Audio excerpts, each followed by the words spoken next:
Friends welcome to my channel Soumya talks and vlogs. ఈరోజు date అయితే నేను ఫస్ట్ చెప్పేస్తున్నాను 30/4/2025 అండి. ఎందుకంటే పర్టికులర్గా డేట్ అయితే చెప్పాను నేను, అండ్ టైం కూడా చెప్తున్నాను 2 o'clockకి జరిగింది. అండ్ ఏం జరిగిందో ఇప్పుడు చెప్తాను చూడండి. ఈ వీడియో అయితే చాలా అంటే చాలా ఇంపార్టెంట్. ప్రతి ఒక్కరికి షేర్ చేయండి, ఎందుకంటే షేర్ చేయడం వల్ల ఇంకొక నలుగురు తెలుసుకుంటారు దానివల్ల. ఓకేనా? ఏం జరిగిందంటే మార్నింగ్ అంటే నా ఫ్రెండ్‌కి ఒక అన్‌నోన్ నెంబర్ నుంచి మెసేజ్ వచ్చింది. అండ్ వాళ్ళ హస్బెండ్‌కి మెసేజ్ వెళ్ళింది. అండ్ కరెక్ట్‌గా 2 o'clock అయితే నాకు మెసేజ్ వచ్చిందండి. అయితే నా ఫ్రెండ్ ఫోటోని మార్ఫింగ్ చేసి పిచ్చి పిచ్చిగాన అన్‌నోన్ నెంబర్ నుంచి హాయ్ అని పెట్టి ఫోటో అయితే పంపించారు. ఫస్ట్ నేను హాయ్ అని పెట్టినప్పుడు యాక్సెప్ట్ అయితే చేయలేదు. బట్ తర్వాత ఫోటో వచ్చేసరికి నాకు అంటే ఇంపార్టెంట్ ఫోటో ఏమో అని చెప్పి నేను అదేంటి ఆ వాట్సాప్‌లోకి వెళ్ళేసరికి ఆటోమేటిక్‌గా ఫోటో ఓపెన్ అయింది. నేను ఇంత చెత్తగా ఫోటోస్ కూడా ఎడిట్ చేసి పంపిస్తారా? ఇలాంటి చెత్త వెధవలు కూడా ఉన్నారా? అని ఇప్పుడు ఇప్పుడు అనుకుంటున్నాను. ఎందుకంటే నా ఫ్రెండ్ ఫోటోని అంత చెత్తగా ఎడిట్ చేసి ప్రతి ఒక్కరికి పంపిస్తున్నారంట.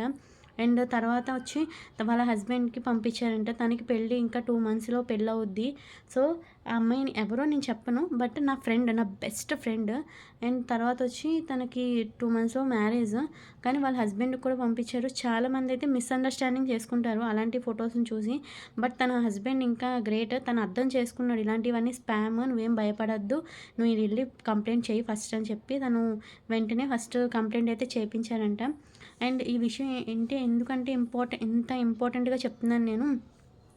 ఇప్పుడు వాట్సాప్‌ల్లో గానీ, ఫేస్‌బుక్కుల్లో గానీ, ఇన్‌స్టాగ్రామ్‌లో గానీ, యూట్యూబ్‌లో గానీ, ఎక్కడైనా గానియండి, సోషల్ మీడియాలో గానీ, ఎక్కడైనా గానీ, మనకి అన్‌నోన్ నంబర్స్ కొంచెం ఆఖరికి మెసెంజర్ కానీ, అన్‌నోన్ లింక్స్ గానీ, ఫోటోస్ గానీ, మెసేజెస్ గానీ, ఏదొచ్చినా కాల్స్ కూడాన, ఏదొచ్చినా ప్లీజ్ దయచేసి ఆన్సర్ చెయ్యొద్దు. అండ్ లింక్స్ ప్రెస్ చేయొద్దు. అండ్ ఫోటోస్ ఓపెన్ చేయొద్దు. అండ్ పిల్లల దగ్గర కూడా మీరు జాగ్రత్తగా ఉండండి ఫోన్స్‌లోంచి. ఎందుకంటే చిన్నపిల్లలకి తెలియక నొక్కేస్తారు కదా! సో, మీరు దానికి తగ్గట్టుగా మీరు ఫోన్స్ లాక్ చేసుకుంటారు. లేదంటే వాట్సాప్ మెసేజ్ లాక్ పెట్టుకుంటారు. ఏం చేస్తారో మీ జాగ్రత్తలో మీరు ఉంచుకోండి మీ ఫోన్‌ని. ఎందుకంటే ఒక్కసారి గానీ మీరు ఫోటో గానీ, లింక్స్ గానీ ఏదన్నా ఓపెన్ చేశారనుకోండి, అదేంటి సడన్ అంటే మన ఫోన్ యాక్సెస్ మొత్తం వాళ్ళు కంట్రోల్ చేస్తారంట. అండ్ ఆఖరికి కెమెరాతో సహా వాళ్ళ యాక్సెస్‌ని కంట్రోల్ చేస్తారంట. సో, అందుకు ప్రతి ఒక్కళ్ళు జాగ్రత్తగా మొబైల్‌ని యూజ్ చేయండి. And unknown links and messages గానీ, వాట్సాప్ ఫోటోస్, అన్నోన్ ఫోటోస్ కానీ ఏది యాక్సెప్ట్ చెయ్యొద్దు దయచేసి. ఎందుకంటే ఈరోజు నా ఫ్రెండ్ అయితే దానివల్ల చాలా సఫర్ అయ్యింది. అండ్ ఆ ఫోటో చూడగానే నాకు కూడా చాలా అంటే చాలా భయమేసింది. నేనైతే వెంటనే నా హస్బెండ్‌కి ఏంటండి ఇలా అవుతదా? ఇలా ఏంటండి అని అంటే టెన్షన్ ఫస్ట్ ఇప్పుడు ఫ్రెండ్‌కి ఏదైనా జరుగుతుంది, ఇలా పిచ్చి పిచ్చిగా ఏదైనా చేస్తున్నారు ఫ్రెండ్ మీద అంటే రూమర్స్ ఇలాగా అని అంటే ఫస్ట్ భయమేస్తది కదా! తోటి ఫ్రెండ్స్‌గా చిన్నప్పటి నుంచి కలిసి పెరిగిన ఫ్రెండ్స్‌కి ఇలా ఏదన్నా అయితే వెంటనే భయమేస్తది కదా! సో, అందుకు నేను వెంటనే తనకి కాల్ చేసి ఇలా అడగగానే తనేం టెన్షన్ పడకు, నేను ఆల్రెడీ కంప్లెయింట్ చేశాను. ఇలా ఏదొచ్చినా సరే వెంటనే బ్లాక్ చేసి నువ్వు మెసేజెస్ కానీ అలాంటివి ఏం చూడొద్దు అని చెప్పి తను నాకింకా ధైర్యం చెప్పింది. అంటే ఈ ఇన్ఫర్మేషన్ అందరికీ తెలియాలి. ఎందుకంటే చాలామందికి తెలియని వాళ్ళు కూడా ఉంటారు. మొబైల్స్ యూజ్ చేస్తారు. కానీ తెలీదు చాలామందికి. ఎందుకంటే కొంచెం అన్‌నాలెడ్జ్డ్ అంటే అన్‌ఎడ్యుకేటెడ్ ఉంటారు కదా చాలామంది. వాళ్ళకి కూడా మొబైల్ యూజ్ చేస్తారు. కాల్స్ లిఫ్ట్ చేయడం గానీ, యూట్యూబ్ చూడడం గానీ, ఇన్‌స్టా అలాంటివి చూస్తుంటారు. వాళ్ళేంటి సరదాగా ఏదైనా ఫోటో వచ్చిందనుకో వెంటనే లింక్ నొక్కేయడం. అందుకు నేను ఇన్ఫర్మేషన్ చెప్తున్నాను. యూజ్ చేయకూడదు తప్పు అని అనట్లేదు. బట్ యూజ్ చేసిన ప్రతి ఒక్కరు ఇది కొంచెం జాగ్రత్తగా తీసుకోండి. ఎందుకంటే అన్నోన్ లింక్స్ గానీ, ఫోటోస్ గానీ, నంబర్స్ ఏదన్నా నంబర్స్ నుంచి వచ్చిన అన్నోన్ నంబర్స్ నుంచి దయచేసి దాన్ని ప్రెస్ చేయొద్దు.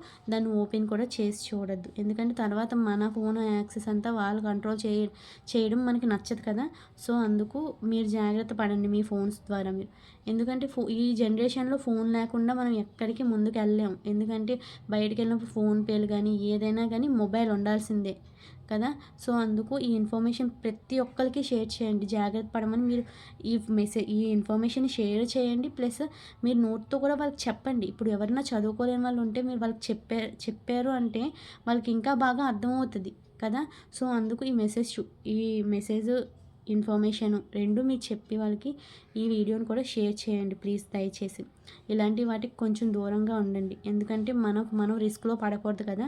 సో అండ్ ఇంకొక విషయం ఏంటంటే ఇలా ఏదైనా మెసేజ్ కానీ లింక్ కానీ ఫోటో కానీ ఏదైనా వచ్చినప్పుడు ఫస్ట్ టెన్షన్ పడద్దు. ఫస్ట్ అసలు టెన్షనే పడద్దు. ఫస్ట్ నార్మల్గా ఉండండి. వస్తే రానివ్వండి, అదేం మనల్ని ఏది చేసేయలేదు, అర్థమైందా. ఫస్ట్ మీరు టెన్షన్ పడద్దు. ఫస్ట్ కూల్గా ఆలోచించండి ఎలా అయ్యింది, ఏం నొక్కడం వల్ల అనేసి. నా ఫ్రెండ్కి అయితే ఎలా జరిగిందంటే తన ఫ్రెండ్కి వచ్చిందంట మెసేజ్ ఫస్ట్. తన ఏం నొక్కిందో తెలియదు తన ఫ్రెండ్. అయితే తన ఫ్రెండ్కి వచ్చింది. తన ఫ్రెండ్ ఫోటో, అదే ఆ అమ్మాయి వేరే అమ్మాయి ఫోటోని నా ఫ్రెండ్కి మెసేజ్ వచ్చిందంట ఫస్ట్. అయితే తను లింక్ ద్వారా ఓపెన్ చేసింది, ఏంటి ఆ ఫోటో ఎవరు పంపించారు. సో అలా జరిగింది నా ఫ్రెండ్కి. సో అందుకు జాగ్రత్త పడండి అందరూ. ప్లీజ్ ఈ వీడియో వర్తబుల్ అయితే ప్లీజ్ దయచేసి అందరికీ షేర్ చేయండి. అండ్ ఈ ఇన్ఫర్మేషన్ అందరికీ తెలియచేయండి ఫస్ట్, ఎందుకంటే చాలా ఇంపార్టెంట్ ఇన్ఫర్మేషన్. ఇలా ఎవరికి జరగకూడదని నేను కోరుకుంటున్నాను. సో అందుకు ఈ వీడియోని అందరికీ షేర్ చేయండి. Thank you for watching this video and subscribe చేసుకున్న ఛానల్ని అండ్ పక్కన ఉన్న బెల్ ఐకాన్ని యాక్టివేట్ చేసుకోండి. Thank you for watching.